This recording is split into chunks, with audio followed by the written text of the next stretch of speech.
जय श्री कृष्णा, राधे राधे। आज मैं आपको सुनाऊंगी बहुत ही सुंदर कहानी राई दामोदर की। ध्यान से सुनना और कमेंट बॉक्स में जय हो राई दामोदर की अवश्य लिखना। तो चलिए शुरू करते हैं कथा। प्राचीन समय की बात है। एक गांव में दो माँ बेटी रहती थी। बेटी का नाम था राई। वह बहुत ही सुंदर और सुशील थी। राई भगवान श्री कृष्ण की परम भगत थी। बड़ी श्रद्धा और सच्चे भाव से भगवान श्री कृष्ण की पूजा किया करती थी। हर समय कृष्ण भगवान का नाम अपने मन में स्मरण किया करती थी। तो एक बार कृष्ण भगवान ने सोचा कि राई की परीक्षा ली जाए। तो भगवान श्री कृष्ण ने उसकी परीक्षा लेने हेतु डांसरिया बेचने वाले बनकर आ गए और गली गली में आवाजें देने लगे। जैसे ही वो राई की गली से गुजरने लगी तो राई अपनी माँ से बोली कि माँ, मुझे भी डांसरिया चाहिए। तो माँ बोली कि मैं पैसे कहाँ से लाऊं, इतने पैसे नहीं हैं बेटा मेरे पास। तो वो बोली कि माँ, बाजरी है ना, वो ही ले लो, बाजरी के बदले मुझे डांसरिया दिला देना। तो राई की माँ ने कहा ठीक है बेटा। ये कहकर राई और उसकी माँ बाजरी लेकर डांसरिया बेचने वाले के पास गई और बोली कि मुझे एक डांसरिया चाहिए, इसके बदले में मेरे पास पैसे तो नहीं हैं, ये बाजरी ले लो। तो भेष बदले हुए कृष्ण भगवान उनसे बाजरी लेकर उस पर जोर से फूंक मारी तो वो बाजरी तो उड़ गई और उसके जो कुछ फूस थे अंदर वो राई के आंख में चले गए। तो राई जोर जोर से रोने लगी और भगवान वहां से अंतर्ध्यान हो गए। तो राई की माँ इधर उधर देखती रह गई कि वो आखिर गया कहाँ। उधर राई की दोनों आंखें खुल नहीं रही थी, वो जोर जोर से रो रही थी। तो राई की माँ सोचने लगी कि इसे लेकर कहाँ जाऊं, कैसे इसके आंख से वो फूस निकालूं। तो इतने में वहां पर एक वेद आता है। तो वो वेद का रूप धारण किए कृष्ण भगवान ही होते हैं और आवाज देने लगते हैं कि मैं वेद हूँ, किसी को इलाज कराना हो तो करवा लो। तो राई की माँ उसे भाग कर बुला कर लाती है और कहती है, वेद जी, मेरी बेटी की आंख में फूस गिर गया है, अगर आप उसे निकाल दो तो आपकी अति कृपा होगी। तो यह सुनकर वेद बने श्री कृष्ण भगवान राई की माँ के साथ उसके घर जाते हैं और देखकर कहते हैं कि अगर तुम अपनी बेटी का विवाह मेरे साथ करोगी तो मैं फूस निकाल दूंगा, अन्यथा मैं नहीं निकालूंगा। तो राई की माँ ने सोचा कि बेटी की आंखों का सवाल है, वैसे वेद है, डरने की कोई बात नहीं है, आज नहीं तो कल इसकी शादी तो करनी पड़ेगी। तो राई की माँ ने कहा कि हाँ, तुम इसका फूस निकाल दो, इसकी आंखें सही हो जाए और मैं उसके बाद में इसका विवाह तुम्हारे साथ करवा दूंगी। तो वेद ने राई की आंखों से फूस निकाल दिया। फूस के निकालते ही राई की दोनों आंखें बिल्कुल स्वस्थ हो गई। तो राई की माँ ने दोनों की सगाई कर दी और कार्तिक शुक्ल 11 के दिन दोनों का विवाह भी निश्चित कर दिया। अब माँ सोचने लगी कि बेटी को क्या दूंगी और शादी में क्या सामान कहाँ कहाँ से लाऊंगी और कैसे मैं इतनी शादी की तैयारियां करूंगी। सोचते सोचते वह सबसे पहले सोने की दुकान पर जाकर बोली कि सुनार, मेरी बेटी के लिए हार बना दो और लौंग और बिछिए भी गढ़ देना। तो सुनार बोला कि मुझे समय नहीं है, मैं तो भगवान श्री कृष्ण की शादी है, उनके लिए गहने बना रहा हूँ। तो फिर वो हलवाई के पास जाती है कि शादी के लिए मिठाई तैयार कर दो। तो वो भी मना कर देता है कि मुझे तो कृष्ण भगवान की शादी में मिठाई तैयार करनी है, इसीलिए मैं नहीं बना सकता। बनिया के यहाँ जाती है सामान के लिए। तो बनिया कहता है, मेरी दुकान का सारा सामान तो कृष्ण भगवान की शादी में जाएगा। जहाँ जहाँ वो गई वहाँ से उसे वही जवाब मिला। तो सबसे जवाब लेकर वो दुखी होकर घर आ गई और सोचने लगी कि अब क्या करूं, शादी के दिन नजदीक आ रहे हैं, बिना तैयारी के शादी कैसे करूंगी। आखिर वो पल भी आ गया जिस समय उसकी शादी होनी थी। सारे गांव वाले सोच रहे थे कि राई की माँ ने कोई भी तैयारी नहीं की, फिर इसकी शादी कैसे करेगी, आज तो इसकी शादी है। इतने में ढोल और बाजे बजने लगे। तो सारे गांव के लोग इकट्ठा हो गए देखने के लिए कि राई की बारात तो आ गई है और उसकी माँ ने कोई भी तैयारी नहीं की, अब कैसे होगा।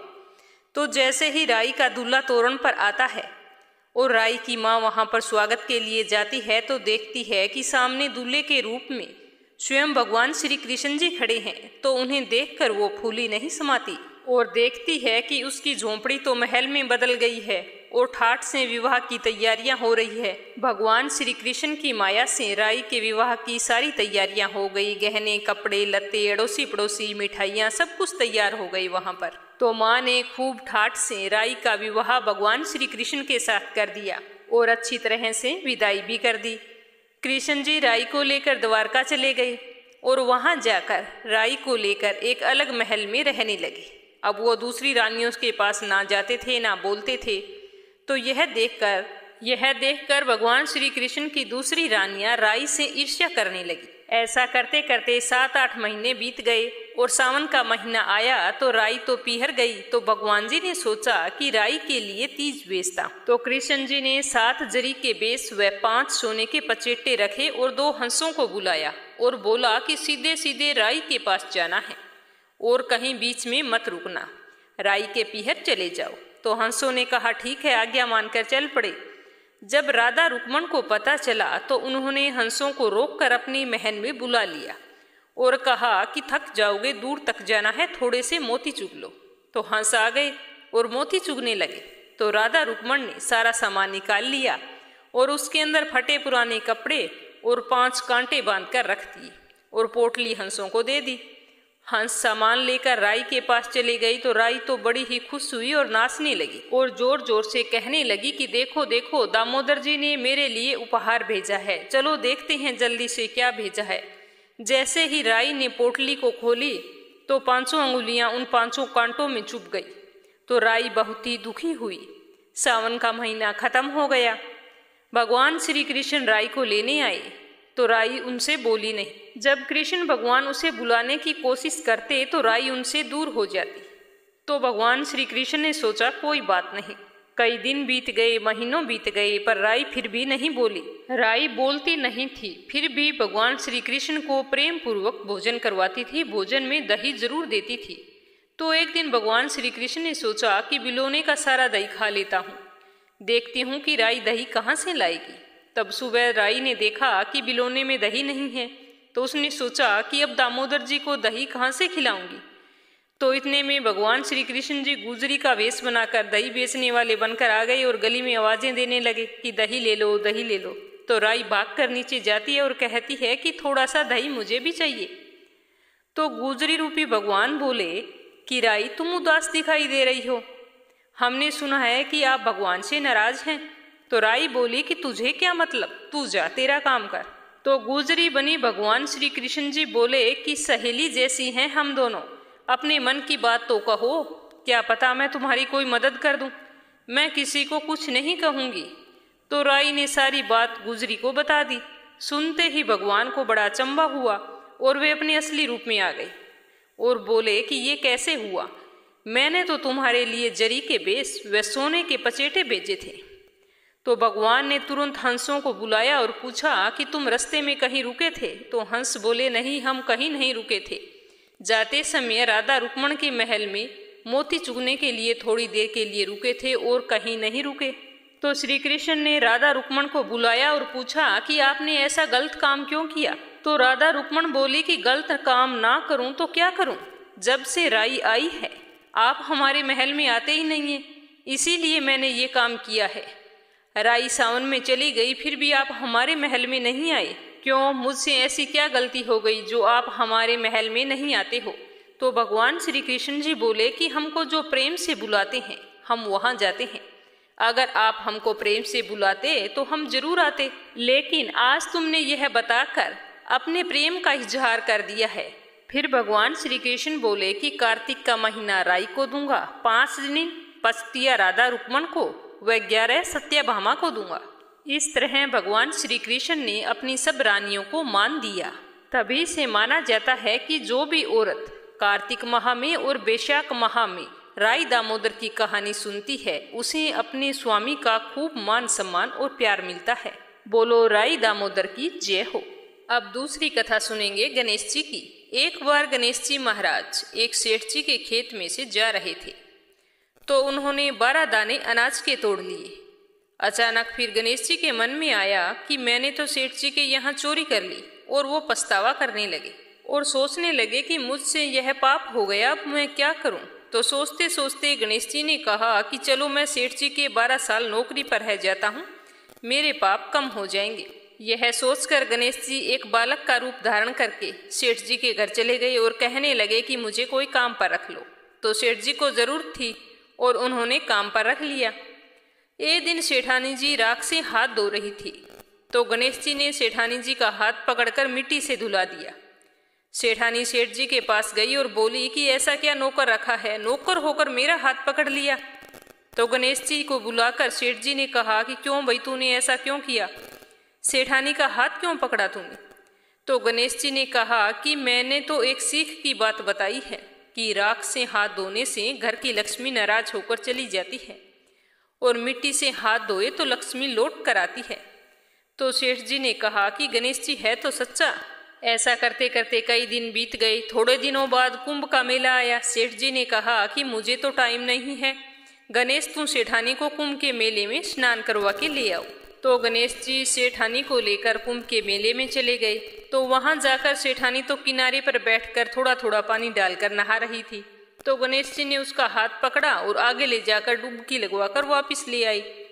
तो घर आकर सेठानी ने सेठ से कहा कि गणेश जी ने तो मेरी इज्जत नहीं रखी, इतने सारे लोग थे उनके बीच में मुझे घसीट कर पानी में आगे ले गया। तो सेठ जी ने फिर गणेश जी को बुलाया, भाई तूने ऐसा क्यों किया। तो गणेश जी ने कहा कि सेठानी जी तो गंदे पानी से किनारे पर बैठकर नहा रही थी, तो मैं तो आगे ले जाकर अच्छे पानी में डुबकी लगवा कर लाया हूँ, इससे अगले जन्म में बहुत बड़े राजा और राजपाट मिलेंगे। तो सेठ जी ने सोचा कि गणेश जी है तो सच्चा। एक दिन सेठ जी के घर में पूजा पाठ हो रही थी, हवन हो रहा था। तो सेठ जी हवन पर बैठे थे और गणेश जी को कहा कि जाओ सेठानी को बुला कर लाओ। तो जैसे ही गणेश जी सेठानी को बुलाने अंदर गए तो सेठानी तो काली चुनरी ओढ़कर तैयार होकर गणेश जी के साथ चलने लगी। तो गणेश जी ने उस चुनरी को उतार कर फाड़ दिया और कहा कि लाल रंग की चुनरी ओढ़ के चलो। तो सेठानी नाराज होकर सो गई। उधर हवन पर बैठे हुए सेठ जी सेठानी का इंतजार कर रहे थे। काफी देर हो चुकी थी, सेठानी जी बाहर नहीं आए। तो सेठ जी उठकर स्वयं अंदर गए तो देखा तो सेठानी जी सो रही थी। तो सेठ जी ने कहा कि क्या बात है। तो सेठानी बोली कि आज तो गणेश जी ने हद ही कर दी, मेरी चुनरी फाड़ दी। तो सेठ जी ने गणेश जी को बुलाकर बहुत डांटा और कहा कि तुम बहुत बदमाशी करते हो। तो गणेश जी ने कहा कि पूजा पाठ में काले रंग का वस्त्र नहीं पहनते, इसीलिए मैंने तो सिर्फ लाल वस्त्र पहनने के लिए बोला था। काला वस्त्र पहनने से कोई भी शुभ काम सफल नहीं होता। तो फिर सेठ जी ने सोचा कि गणेश जी है तो समझदार। ऐसा करते करते कई दिन बीत गए। एक दिन सेठ जी के घर में गणेश पूजा थी। तो पंडित जी ने कहा कि वो तो गणेश जी की मूर्ति लाना तो भूल ही गए, अब क्या करेंगे। तो गणेश जी बोला कि मेरे को ही मूर्ति बनाकर विराजमान कर लो, आपकी पूजा सफल हो जाएगी, आपके सारे काम सफल हो जाएंगे।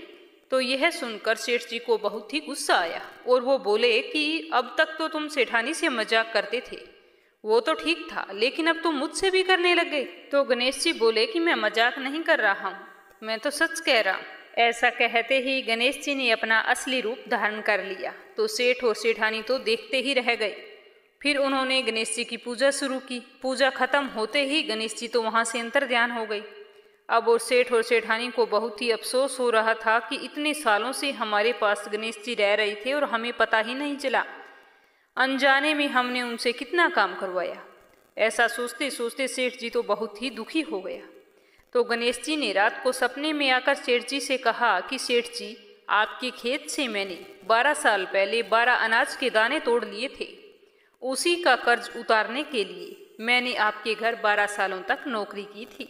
आपको अफसोस करने की कोई ज़रूरत नहीं है, आज से तुम्हारे घर में कोई भी चीज़ की कमी नहीं रहेगी। इस प्रकार से गणेश जी के आशीर्वाद से सेठ और सेठानी पुत्रवान और धनवान हो गए। हे गणेश भगवान, जैसी कृपा आपने सेठ और सेठानी पर की वैसी सब पर करना। बोलो गणेश गजानन की जय हो।